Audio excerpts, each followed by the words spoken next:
Alors maintenant, intéressons-nous à cette question. Comment et par qui est contrôlé le cycle de l'utérus et de la glaire cervicale? Commençons par comprendre ce que c'est que le cycle de l'utérus et de la glaire cervicale. Donc voici le cycle de l'utérus. Vous voyez que ce cycle, en début, comporte une phase menstruelle, les règles. Puis vous allez avoir un épaississement de cette partie qui est la muqueuse utérine qui va être la phase proliférative. Enfin, vous allez avoir un développement des vaisseaux sanguins et des glandes qui va constituer la phase sécrétoire. Vous voyez que ce cycle se déroule sur 28 jours, comme le cycle de l'ovaire que l'on a vu précédemment.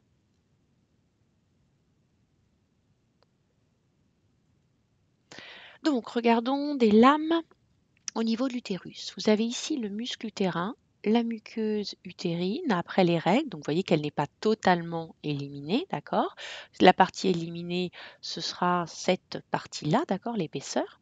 Donc vous voyez ici l'épaississement. Tous les petits trous que vous voyez là, ce sont les glandes et toutes les zones rouges très foncées, ce sont les vaisseaux sanguins. Vous voyez ici toutes les glandes et entre les glandes, les vaisseaux sanguins. On parle à ce stade de dentelle utérine et en fait, on le verra dans les exposés suivants qu'ici, vous avez possibilité d'implantation, de nidation d'un embryon. Donc, pareil, un schéma, donc début de cycle, donc cycle 28 jours, les menstruations ou règles, j'insiste sur menstruation, puisque des fois je me retrouve avec un vocabulaire un peu bizarre. Ensuite, vous avez un épaississement de la muqueuse utérine par multiplication, donc ici mes vaisseaux, ici les glandes, vous voyez les glandes qui s'allongent, qui se multiplient, et les vaisseaux. Donc on retrouve ce qu'on avait au niveau des photos et au niveau de l'animation.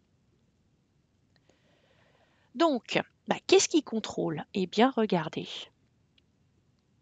On a vu dans l'exposé précédent sur l'ovaire que l'ovaire produisait deux hormones, les œstrogènes et la progestérone.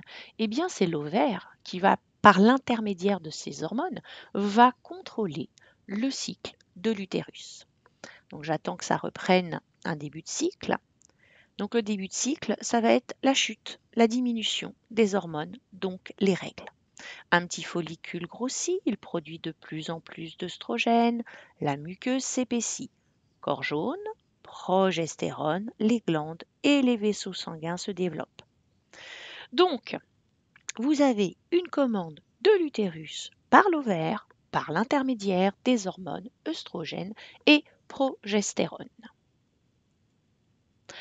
Parlons maintenant de la glaire cervicale. Qu'est-ce que c'est que la glaire cervicale? C'est une substance qui se trouve au niveau du col de l'utérus et qui va permettre de laisser passer ou non les spermatozoïdes lors d'un rapport sexuel. Donc vous avez l'ovaire, ici l'ovulation, donc l'ovule qui remonte dans la trompe, le vagin pour le rapport sexuel, le dépôt des spermatozoïdes, et vous voyez que les spermatozoïdes doivent remonter tout l'utérus pour aller rencontrer l'ovule au premier tiers en fait de la trompe. Donc si les spermatozoïdes peuvent remonter, il y aura fécondation, si on est en période d'ovulation, bien entendu, mais s'ils se retrouvent bloqués au niveau de la glaire cervicale, eh bien dans ce cas-là, il ne pourra pas y avoir de fécondation. Donc intéressons-nous à cette glaire cervicale. Vous voyez que cette glaire cervicale évolue en fonction du moment du cycle. En début de cycle, c'est-à-dire, rappelez-vous, nous sommes loin de l'ovulation, eh bien vous voyez que les mailles de la glaire, en fait, ça fait comme une sorte de filet de pêche au niveau de l'image, de la métaphore. Donc vous voyez que les mailles sont très très resserrées et donc les spermatozoïdes vont se retrouver piégés et ne pourront pas traverser la glaire cervicale. En revanche, en période d'ovulation, c'est-à-dire au 14e jour du cycle, la glaire va devenir très très lâche. Vous allez avoir des mailles très desserrées et les spermatozoïdes vont pouvoir passer, remonter donc l'utérus, les trompes, pour féconder. Et vous voyez que après l'ovulation, donc on a à nouveau des mailles de glaire qui vont se resserrer et qui vont bloquer le passage des spermatozoïdes. Là, on n'a pas de document, mais je vais vous le dire, ce qui permet de passer de mailles serrées à desserrées puis à resserrer, eh bien entendu, c'est encore l'ovaire et c'est encore l'œstrogène et la progestérone. Œstrogène en faible concentration, les mailles sont resserrées. La œstrogène en forte concentration, les mailles vont s'ouvrir pour laisser passer les spermatozoïdes. Et puis progestérone et œstrogène en faible concentration, à nouveau l'émail se resserre.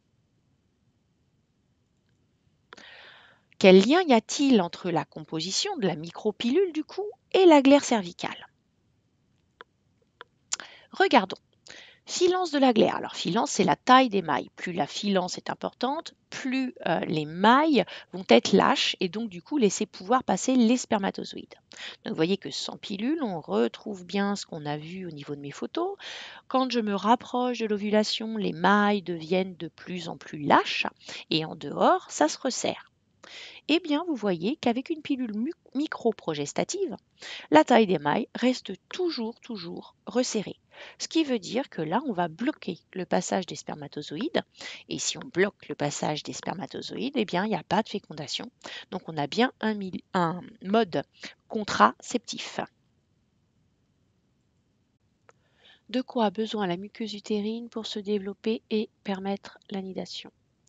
Donc, ici, vous voyez l'anidation. L'anidation, ça correspond à l'implantation en fait de l'embryon dans la muqueuse utérine. Embryon qui provient de la fécondation dans le premier tiers de la trompe. Donc je vous rappelle que ça n'a lieu que s'il y a un rapport sexuel, mais un rapport sexuel dans la période d'ovulation. Donc, muqueuse utérine épaissie, ça veut dire quoi? Ça veut dire croissance de la muqueuse par une stimulation de l'ovaire par l'intermédiaire d'hormones, les œstrogènes. Vaisseaux sanguins développés, glandes sécrétoires développées liées à la production de progestérone par mon corps jaune. Donc à nouveau, il me faut les deux communications hormonales pour que l'utérus, la muqueuse utérine, soit prête à l'anidation. Comment va agir la pilule abortive? Vous avez ici la progestérone, vous avez ici la pilule abortive, le RU 486. Vous constatez ici qu'on a une partie commune entre ces deux molécules. Cette partie commune veut dire que soit elles font la même chose, soit au contraire, le RU 486 va s'opposer à l'action de la progestérone, ce qui est le cas ici et nous allons voir comment. Le RU 486 est considéré comme un antagoniste de la progestérone, c'est-à-dire qu'il va avoir l'effet inverse. Au niveau de la muqueuse utérine, vous avez des récepteurs à la progestérone, et ces récepteurs à la progestérone permettent le développement de la muqueuse des glandes. Or, vous constatez ici que le RU 486 prend la place de la progestérone au niveau des récepteurs. Ce qui veut dire que les cellules de la muqueuse utérine vont avoir, entre guillemets, l'impression qu'il n'y a plus de progestérone. Si vous vous souvenez du cycle de l'utérus que nous avons vu au début du diaporama, ça implique du coup que les cellules de l'utérus ont l'impression qu'elles sont en fin de cycle. Disparition du corps jaune, plus de progestérone. Or, qu'est-ce qui se passe en fin de cycle? Eh bien, cela déclenche les règles. Donc ici, le RU 486 en se fixant va déclencher les règles, c'est-à-dire l'élimination de la partie superficielle de la muqueuse utérine et avec elle, bien l'embryon qui s'est implanté. On a donc cette fois une action contragestive. On ne peut pas poursuivre la gestation, c'est-à-dire la grossesse, alors qu'il y a eu fécondation, donc il n'y a pas eu de contraception.